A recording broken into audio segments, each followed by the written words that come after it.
ತ್ಯಾಜ್ಯವನ್ನ ರಸ್ತೆಗೆ ಎಸೆಯುವವರ ವಿರುದ್ಧ ಕಠಿಣ ಕ್ರಮ ವಹಿಸಿದ ಚಳ್ಳಕೆರೆ ನಗರಸಭೆ ಅಧಿಕಾರಿಗಳು ಅಂತವರಿಂದ ನ್ಯಾಯಾಲಯದಲ್ಲಿ ದಂಡವನ್ನ ಕಟ್ಟಿಸಿ ಇತರರಿಗೆ ಮಾದರಿಯಾಗಿದ್ದಾರೆ. ಹೌದು, ಚಳ್ಳಕೆರೆ ನಗರಸಭಾ ವ್ಯಾಪ್ತಿಯಲ್ಲಿನ ಸೋಮಗುದ್ದು ರಸ್ತೆಯ ಭದ್ರಾ ಮೇಲ್ದಂಡೆ ಕಚೇರಿಯ ಪಕ್ಕದಲ್ಲಿನ ಖಾಲಿ ಜಾಗದಲ್ಲಿ ಸಾರ್ವಜನಿಕರು ಕಸದ ತ್ಯಾಜ್ಯಗಳನ್ನ ತಂದು ಸುರಿಯುತ್ತಿದ್ದು ಸುತ್ತಮುತ್ತಲಿನ ಸಾರ್ವಜನಿಕರಿಗೆ ತೊಂದರೆಯಾಗುತ್ತದೆ ಎಂದು ಹಲವು ಬಾರಿ ನಗರಸಭೆ ಅಧಿಕಾರಿಗಳೇ ಸ್ವಚ್ಛತೆ ಮಾಡಿಸಿದ್ರು.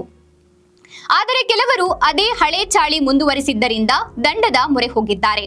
ಈ ಕುರಿತು ನಗರಸಭೆಯ ವತಿಯಿಂದ ಹಲವಾರು ಬಾರಿ ಅರಿವು ಮೂಡಿಸಿ ಬೋರ್ಡ್ ಹಾಕಿ ಸಾರ್ವಜನಿಕರಿಗೆ ತ್ಯಾಜ್ಯ ಸುರಿಯದಂತೆ ಸೂಚಿಸಿದ್ರೂ ಸಹ ತ್ಯಾಜ್ಯವನ್ನ ತಂದು ಸುರಿಯುವುದು ಕಂಡು ಬಂದ ಹಿನ್ನೆಲೆಯಲ್ಲಿ ರಾಮಣ್ಣ, ಮಮತಾಜ್, ಶಾರದಮ್ಮ, ಚೆಲುಮಪ್ಪ ಇವರ ಮೇಲೆ ಪ್ರಕರಣ ದಾಖಲಿಸಿ ನ್ಯಾಯಾಲಯದ ಮೊರೆ ಹೋಗಲಾಗಿತ್ತು.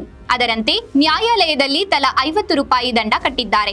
ಇನ್ನು ನಗರಸಭೆಯ ಆರೋಗ್ಯ ನಿರೀಕ್ಷಕರಾದ ಗೀತಾ ಕುಮಾರಿ ಪೊಲೀಸ್ ಇಲಾಖೆಯ ಸಹಯೋಗದೊಂದಿಗೆ ತ್ಯಾಜ್ಯವನ್ನ ತಂದು ಸುರಿಯುತ್ತಿದ್ದವರಿಗೆ ಜಾಗೃತಿ ಮೂಡಿಸಿ ಖಾಲಿ ಸ್ಥಳದಲ್ಲಿ ಸರ್ಕಾರಿ ಜಾಗ, ರಸ್ತೆ ಪಕ್ಕದ ಜಾಗ ಸ್ಥಳದಲ್ಲಿ ತ್ಯಾಜ್ಯವನ್ನ ಸುರಿಯದಂತೆ ಎಚ್ಚರಿಕೆ ನೀಡಿ ನಗರಸಭೆ ನಿಗದಿಪಡಿಸಿದ ಸ್ಥಳ ಹಾಗೂ ನಗರಸಭೆ ವಾಹನ ಬಂದಾಗ ಕಸ ಹಾಕಿ ಸ್ವಚ್ಛತೆ ಕಾಪಾಡುವಂತೆ ಕರೆ ನೀಡಿದ್ದಾರೆ.